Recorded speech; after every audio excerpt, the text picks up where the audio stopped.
when we talk about upper cross syndrome, lower cross syndromes, and things like that, I mean, what is our preference of a direction? Do we want to stretch what is tight? Do we want to strengthen what is weak? Well, if the nervous system has got a trauma to it, we're going to have an imbalance that is primitive and differentiated, which is going to put us into our postures because our muscle actions are impaired. We can give them exercises to enhance it. We can do an exercise that encourages that proximal to distal muscle action. And or we can also use reflex locomotion, which technically organizes the nervous system. As Voita would say, reflex locomotion will organize an orthopedic impairment, and reflex locomotion will wake up a neurological impairment. It's balancing, basically. Yes. Yes.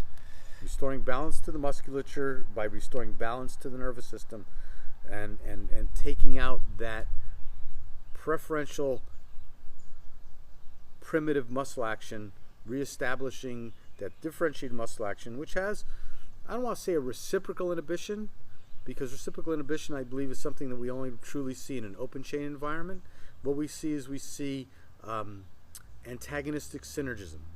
We see the muscles start to balance. They're antagonistic muscles, but they're now synergistically working together.